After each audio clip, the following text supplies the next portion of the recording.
Bismillahirrahmanirrahim. Alhamdulillah rabbil alamin. Wassalatu wassalamu ala nabiyyina Muhammadin wa ala alihi wa sahbihi ajma'in. Amma ba'du. Kembali kita membaca kitab Al-Mustafad ala Lum'atil I'tiqad. Al-Imam Ibn Qudamah rahimahullah mengatakan, "Wa minas sunnati as-sam'u wa ta'atu li a'immatil muslimina wa umara'il mu'minina."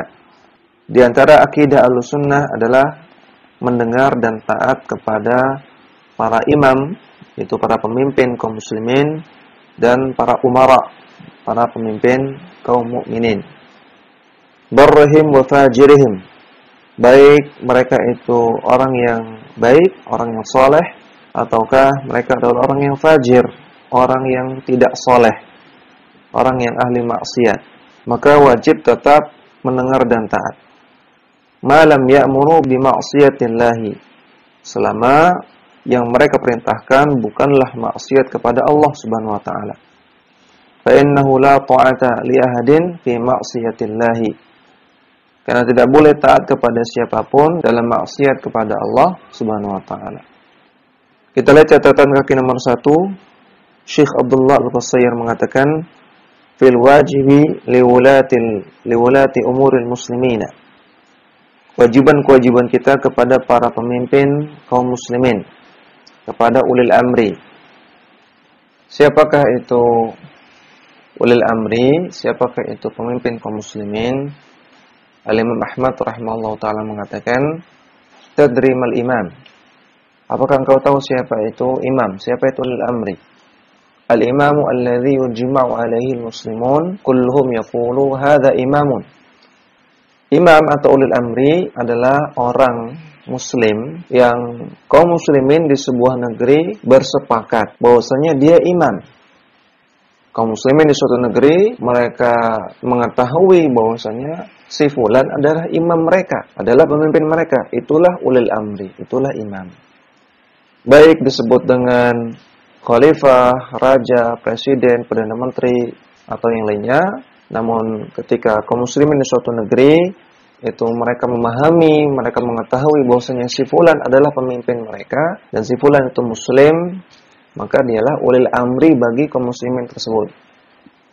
Ya, kemudian di sini Syekh Abdullah Al-Qusayr mengatakan, ya'taqidu ahlus sunnati wujuba, Ahlussunnah meyakini wajibnya an-nasihati liwulati umuril muslimina wa muwalatihim 'alal haqqi. Wajibnya menasihati wulatul umur. Wulatul umur bentuk jamak dari ulil amri. Wajibnya menasihati ulil amri dan wajibnya untuk loyal kepada mereka dalam kebenaran. Yang kedua, ta'atihim fil ma'rufi wa amrihim bihi. Wajib untuk taat kepada ulil amri dalam perkara yang ma'ruf, dan wajib untuk memerintahkan ulil amri untuk melakukan yang ma'ruf. Yang ketiga, tadzkirihim bi israrin wa rifqin. Wajibnya mengingatkan mereka, mengoreksi kesalahan mereka bi israrin, dengan diam-diam, dengan sembunyi-sembunyi. Bukan di depan umum, bukan di depan publik. Wa rifqin, dan juga dengan lemah lembut. Yang keempat, as-salati khalfahum in sallu bin nasi al-jum'ata wal jama'ata. Wajibnya salat bermakmum kepada mereka kalau mereka mengimami salat Jumat dan juga salat jamaah. Yang kelima, daf'i zakatil amwalil zahirati ilaihim wa hum 'alaiha mu'taminuna. Wajibnya menyerahkan zakat dalam harta yang zahir, yang nampak, ilaihim, kepada mereka, kepada ulil amri. Dan mereka adalah orang-orang yang diberikan kepercayaan untuk menyalurkannya. Wa tabra'u dhimmatu minha bitaslimiha ilaihim biijma'in min ahli ilmi. Dan sudah terlepas tanggungan untuk zakat dengan diserahkannya zakat kepada ulil amri berdasarkan ijma' para ulama. Kalau kita membayar zakat kepada teman kita, diwakilkan, dititipkan, maka zakat tersebut belum lepas tanggungan, belum gugur kewajiban sampai teman kita menyerahkan kepada mustahik zakat. Adapun kalau kita membayarkan zakat, kita menyalurkan zakat melalui ulil amri, melalui pemerintah, maka seketika kita membayar zakat kepada mereka, sudah kita serahkan zakat, maka sudah lepas tanggungan. Walaupun harta zakat kita belum disalurkan kepada mustahik. Ini ijma' ulama. Yang keenam, al-jihad ma'ahum, wajibnya jihad bersama mereka. Jihad yang syar'i, jihad fisabilillah itu bersama ulil amri. Bukan amalan individu. Bukan sendiri-sendiri atau juga bukan amalan ormas atau kelompok, namun bersama dengan ulil amri kaum muslimin. Kemudian yang ketujuh, as-sabri ala jawrihim wa i'ta'ihim sa'iral ladzi lahum. Wajibnya bersabar atas kezaliman mereka dan wajibnya memberikan hak-hak yang wajib untuk ditunaikan kepada mereka. Yang kedelapan, wa tarki at-tashhir bihim wa tahrid 'alaihim. Wajibnya meninggalkan tashhir, mengumbar aib ulil amri, mengumbar aib pemerintah. Wa tahrid 'alaihim, dan menghasut masyarakat, menghasut rakyat untuk membenci pemerintah. Wajib untuk ditinggalkan. Ini akidah Ahlussunnah. Yang kesembilan, alla yaghiru bitazkiyati wa thana'il kadhibi. Namun juga tidak boleh menjilat penguasa, tidak boleh menjilat ulil amri dengan memberikan tazkiyah, memberikan pensucian, wathana, dan pujian yang dusta. Yang ke-10, an-nushi birrifqi birra'iyati wal ihsani ilaiha.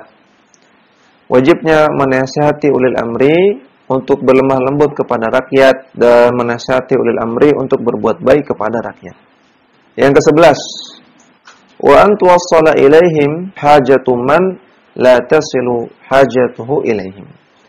Wajibnya menyampaikan hajat-hajat dari orang-orang yang tidak bisa menyampaikan hajatnya kepada ulil amri.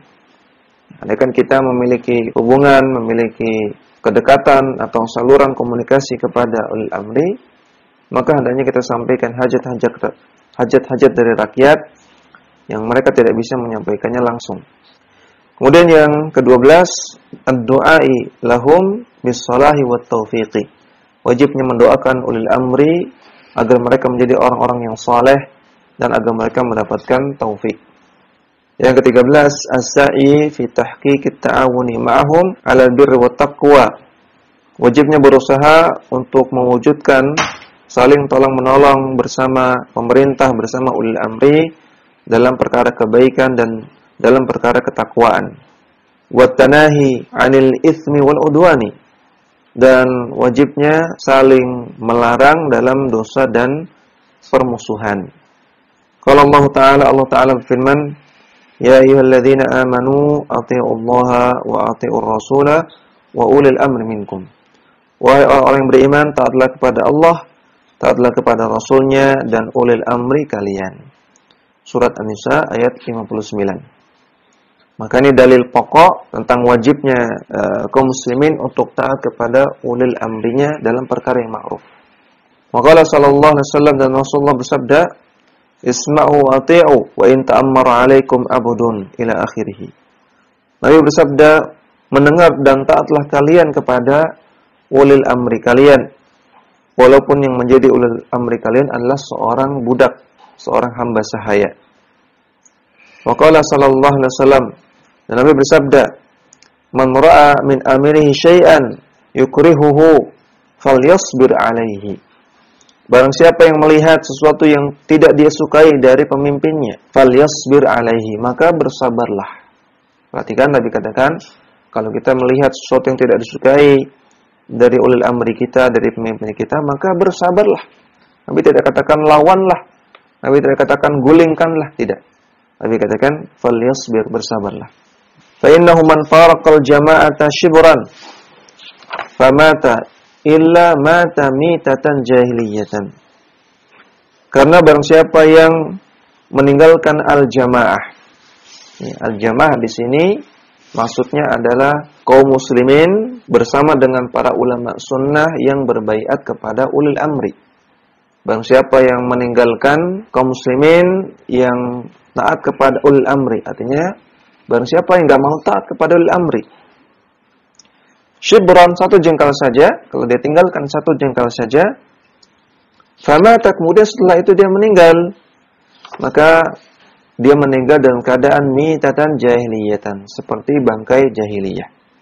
Muttafaqun alaihi. Ya, maksudnya mati seperti bangkai jahiliyah dijelaskan oleh Ibnu Hajar, maksudnya adalah dia mati seperti orang-orang jahiliyah terdahulu, sifatnya seperti keadaan orang-orang jahiliyah terdahulu. Ya, karena orang-orang jahiliyah terdahulu adalah orang-orang yang sukanya bertikai, tidak bersatu, mereka bercerai-berai, mereka tidak dipimpin oleh seorang pemimpin, sehingga keadaan mereka kacau balau. Maka orang yang meninggalkan al-jamaah, meninggalkan untuk taat kepada ulil amrinya, demikian. Ini orang-orang yang suka memecah belah kaum muslimin. Wa fihima an Ubadah ibn Samit radhiyallahu anhu qala. Dan juga dalam Sahih Bukhari Muslim hadis dari Ubadah bin As-Samit radhiyallahu anhu yang mengatakan, bay'ana Rasulullah sallallahu alaihi wasallam ala sam'i wa ta'ati. Dahulu kami berbaiat kepada Rasulullah sallallahu alaihi wasallam untuk mendengar dan taat kepada beliau. Fi manshatina wa makrahina, baik dalam perkara yang kami senangi maupun dalam perkara yang kami tidak senangi. Wa usrina wa yusrina, dalam keadaan sulit bagi kami dan juga dalam keadaan mudah bagi kami. Wa atharatin alaina, dan juga dalam keadaan pemimpin kami menzalimi kami. Kami berjanji kepada Rasulullah untuk tetap mendengar dan taat kepada pemimpin kami. Ai isti'tharun bil mali wa nahwihi dunana. Atharah artinya isti'thar bil mal. Isti'thar ini dari kata-kata ithar, artinya mementingkan diri sendiri. Ketika pemimpin, pemerintah mementingkan diri mereka sendiri untuk menguasai harta, tidak mempedulikan masyarakatnya, tidak mempedulikan rakyatnya, atau zalim kepada rakyatnya dalam masalah harta. Ya, maka dahulu kami, kata Ubadah bin Samit, dahulu kami tetap berjanji untuk mendengar dan taat kepada pemimpin kami, walaupun demikian keadaannya. Wa alla nunazi'a al-amra ahlahu, dan kami berjanji untuk tidak melepaskan ketaatan dari orang yang berhak untuk ditaati tersebut, yaitu ulil amri.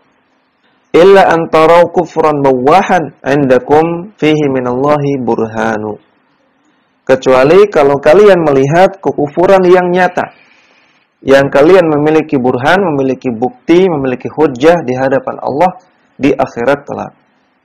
Maka ini satu poin bolehnya kaum muslimin memberontak kepada pemimpinnya, yaitu ketika melihat kekufuran yang nyata. Kufron bawahan. Kekufuran yang nyata itu seperti misalnya orang menyembah berhala di depan umum, atau dia melemparkan Al-Quran di depan umum, nyata dilihat oleh orang banyak, tidak ada syubhat, ini adalah kekufuran. Atau mencela Allah dan Rasulnya di depan umum, dilihat oleh semua orang, ini kekufuran yang nyata. Namun ini satu poin, ya, para ulama juga menjelaskan ada poin yang lain, yaitu ketika kaum muslimin mampu untuk mengganti penguasa yang kufur tersebut.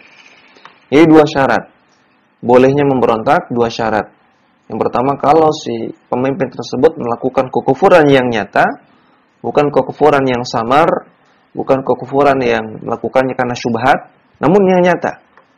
Andaikan dia melakukan kekufuran yang nyata, namun kaum muslimin belum mampu untuk menggantikan dia, tidak ada yang lebih baik dari dia, tidak ada yang mampu untuk menjalankan pemerintahan selain dia, ya, maka tetap tidak boleh memberontak.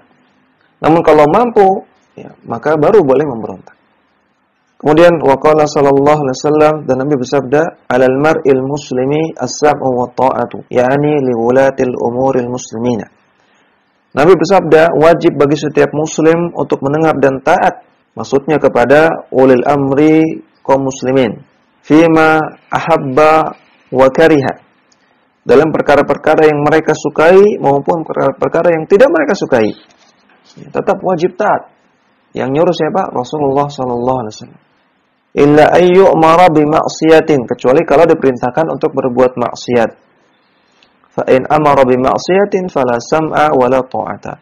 Kalau diperintahkan untuk berbuat maksiat, maka tidak boleh taat, tidak boleh mendengar dan tidak boleh taat.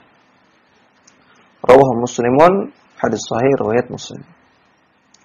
Qala sallallahu alaihi wasallam, Nabi bersabda, "Ata'il amira wa in daraba dhahraka wa akhadha malaka afaratan 'alaika." Taatlah kepada pemimpin kalian walaupun mereka memukul punggung kalian, walaupun mereka mengambil harta kalian untuk mementingkan kepentingan harta mereka. Rawahu Muslimun, hadis sahih riwayat Muslim. Wa qala sallallahu alaihi wasallam, Nabi bersabda, "Man khala'a yaddan min ta'atin laqiyallaha yaumal qiyamati la hujjata lahu." Barang siapa yang melepaskan tangan ketaatan kepada ulil amri, maksudnya, maka dia akan bertemu dengan Allah di hari kiamat dalam keadaan tidak punya hujjah. Wa man mata wa laysa fi unuqihi bi'atun mata mitatan jahiliyatan. Barang siapa yang mati dalam keadaan dia tidak memiliki baiat di lehernya, artinya dia tidak taat kepada ulil amrinya. Baiat artinya janji untuk taat dan setia. Ya, dan baiat itu yang syar'i, baiat yang disyariatkan dalam Islam hanya dua, yaitu baiat kepada Rasulullah sallallahu alaihi wasallam dan juga yang kedua baiat kepada ulil amri kaum muslimin. Tidak ada baiat yang lain. Tidak ada baiat kepada pemimpin ormas, tidak ada baiat kepada pemimpin kelompok, tidak ada baiat kepada pemimpin partai. Ini semua baiat-baiat yang bid'ah. Maka barang siapa yang mati dalam keadaan tidak berbaiat, artinya tidak berjanji untuk taat dan mendengar kepada ulil amrinya, maka mata mitatan jahiliyatan. Dia matinya seperti bangkai jahiliyah. Rawahu Muslimun, hadis sahih riwayat Muslim. Wa qala sallallahu alaihi wasallam, Nabi bersabda, "Man arada ay yufarriqa amra hadhihi al-ummati wa hum jami'un." Barang siapa yang ingin memecah belah urusan umat ini, padahal mereka jami'un, padahal mereka sudah bersatu padu. Artinya orang-orang yang berusaha untuk membuat rakyat untuk tidak taat kepada pemimpinnya, memecah belah masyarakat. Maka kata Nabi, "Fadribuhu bis-sayfi kainan man kana." Maka penggalah dia dengan pedang siapapun dia orangnya. Rawahu Muslimun, hadis sahih riwayat Muslim. Ya, maka ini perintah Nabi SAW untuk memerangi orang-orang yang mengajak untuk memberontak kepada ulil amri. Wa qala sallallahu alaihi wasallam, dan Nabi bersabda, "Satakunu umara'u fata'rifuna wa tunkiruna." Akan datang para pemimpin-pemimpin yang kalian mengetahui, artinya mengetahui kesalahan-kesalahan mereka, karena pemimpin-pemimpin yang zalim. Wa tunkiruna, dan kalian mengingkari kesalahan-kesalahan mereka, kezaliman-kezaliman mereka. Faman kariha bari'a. Maka orang yang benci, orang yang tidak suka kepada kezaliman tersebut, dia terbebas dari dosa. Wa man ankara salima. Orang yang mengingkari kezaliman tersebut, maka dia orang yang selamat. Maksudnya mengingkari dengan cara yang benar. Tadi, israrin wa rifqin, dengan cara sembunyi-sembunyi dan lemah lembut. Orang yang sekadar benci, maka tidak dapat pahala, namun juga tidak dosa. Orang yang mengingkari dengan cara yang benar, dapat pahala, salimah. Lakin man radhiya wa taba'a. Namun orang yang ridho kepada kezaliman dan kesalahan penguasa dan malah mengikuti taba'a, mengikuti kesalahan dan kezaliman tersebut, inilah orang yang berdosa, inilah orang yang celaka. Nah, maka perhatikan, kita wajib untuk mendengar dan taat kepada ulil amri, dan wajib mengoreksi dan menasihati mereka dengan cara yang benar, ya, tidak mengumbar aib mereka, tidak mencela mereka, tidak menghasut masyarakat untuk menentang mereka. Namun juga kita tidak boleh mendukung kezaliman mereka kalau mereka melakukan kezaliman. Tidak boleh mendukung mereka kalau mereka melakukan maksiat atau perkara-perkara yang bertentangan dengan syariat. Tidak boleh mendukung. Harus ada pengingkaran, minimalnya pengingkaran dengan hati, dengan cara tadi kariha, membencinya, atau pengingkaran dengan lisan, dengan cara menasihati, dengan cara yang baik, sembunyi-sembunyi dan lemah lembut.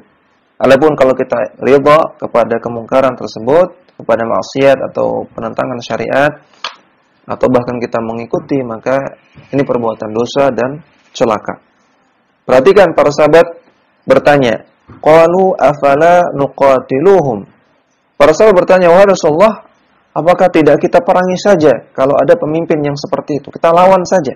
Qala, Nabi bersabda, la, jangan. Kata Nabi, jangan. Ma sallu, selama mereka masih salat.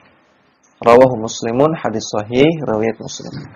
Maka hadis ini menunjukkan bahwasanya selama ulil amri itu masih muslim, tanda dia masih muslim, dia masih salat, maka tidak boleh menentang mereka, tidak boleh memberontak kepada mereka, menggulingkan mereka, tidak boleh. Wajib mendengar dan taat kepada mereka dalam perkara yang ma'ruf, bersabar atas kezaliman mereka, dan berusaha menasihati mereka dengan cara yang baik, dan tidak boleh meridhai dan tidak boleh mengikuti kezaliman dan penyimpangan mereka. Wa ghairu dzalika katsirun, dan hadis-hadis yang selain ini itu banyak sekali. Ya, jadi hadis-hadis yang berbicara tentang wajibnya taat kepada ulil amri muslim itu sangat banyak sekali, puluhan hadis. Wa kulluha fis sahih, dan semuanya hadis-hadis yang sahih. Wa hiya tubayyinu 'idhama sya'ni huquqi wulatil amri fis sunnati. Dan hadis-hadis ini semuanya menjelaskan kepada kita betapa besarnya perkara yang terkait dengan hak-hak ulil amri di dalam akidah Ahlussunnah. Wa 'idhama haqqihim 'ala ra'iyati fis syari'ati. Juga menjelaskan tentang besarnya hak mereka yang wajib untuk ditunaikan rakyat dalam syariat ini. Wa bayanal wajibi nahwahum indal mukhalafati. Lalu juga hadis-hadis di atas menjelaskan kepada kita apa kewajiban kita terhadap mereka ketika mereka melakukan mukhalafah, ketika mereka melakukan penyimpangan. Disebutkan dalam hadis-hadis, ya. Kita nasihati dengan cara yang baik, sembunyi-sembunyi, ambil tangannya, jangan dicela di depan umum, jangan menentang mereka, jangan lepaskan ketaatan kepada mereka, jangan gulingkan mereka, jangan lawan mereka. Nah, ini sikap-sikap yang dijelaskan dalam hadis. Sekali lagi dijelaskan dalam hadis, disampaikan oleh Rasulullah SAW tentang bagaimana sikap kita ketika melihat penyimpangan pada ulil amri. Wa tahrimu al-isyani wal masyaqati wa tahridi alaihim wa tasabbubi fil furqati. Dan hadis-hadis di atas juga menjelaskan haramnya bermaksiat kepada ulil amri dan menimbulkan kesulitan-kesulitan pada ulil amri, dan haramnya menghasut rakyat untuk menentang ulil amri, dan haramnya menimbulkan sebab-sebab, ya, atau melakukan hal yang menjadi sebab terjadinya perpecahan di antara masyarakat. Wa tahadduda man khala al-bai'ati wa naza'al yadda min at-ta'ati bi su'il khatimati. Dan hadis-hadis di atas juga mengancam orang yang melepaskan bai'at, artinya orang yang melepaskan ketaatan pada ulil amri dan melepaskan tangan ketaatan, artinya tidak mau taat kepada ulil amri, diancam dengan bisu'il khatimati, diancam oleh Allah Subhanahu wa taala dan Rasulnya bahwasanya mereka akan mendapatkan su'ul khatimah, akhir kehidupan yang buruk. Kemudian kita kembali ke matan halaman 88. Ibnu Qudamah mengatakan, wa man waliyal khilafata wajtama'a 'alaihi an-nasu wa radu bihi aw ghalabahum bi sayfihi hatta shara khalifatan. Orang yang memegang kepemimpinan khilafah dan masyarakat meyakini dia adalah khalifah, dia adalah pemimpin, dan masyarakat ridha kepada dia, atau orang yang mampu menggulingkan penguasa sebelumnya dengan saif, dengan peperangan, sehingga dia merebut tampuk kepemimpinan, sehingga dia menjadi khalifah. Wasumiya amirul mu'minin, kemudian dia dinamakan, kemudian disebut oleh masyarakat sebagai amir, sebagai pemimpin dari kaum mukminin, maka wajibat ta'atuhu, maka wajib untuk menaatinya. Wa harumat mukhalafatuhu wal khuruju alaihi, dan haram untuk menentangnya dan haram juga untuk memberontak kepada dia. wa syaqqa asal mu'minina, dan haram untuk memecah belah kaum muslimin, menghasut mereka untuk tidak taat kepada dia. Perhatikan, kita pernah membahas bahwasanya cara memilih pemimpin yang dibenarkan dalam syariat, yang pertama adalah diserahkan kepada ahlul halli wal aqdi, yaitu kumpulan dari para ulama dan para ahlul khibrah, para pakar, yang mereka yang bermusyawarah untuk memilih siapa pemimpin yang terbaik, yang layak menjadi pemimpin. Atau yang kedua, dengan metode tunjuk langsung, ditunjuk oleh pemimpin sebelumnya. Ini cara yang syar'i. Namun kita lihat di sini penjelasan Ibnu Qudamah, andaikan pemimpin itu dia menjadi pemimpin bukan dengan cara yang syar'i. Seperti misalnya dia melakukan kudeta, melakukan pemberontakan, dan dia berhasil melakukan kudeta, pemberontakan, ini bukan cara yang syar'i. Ya, melakukan pemberontakan kepada pemimpin muslim, ini bukan cara yang syar'i. Namun kalau dia berhasil, kalau ada orang berhasil melakukan itu, dia berdosa karena melakukan kudeta.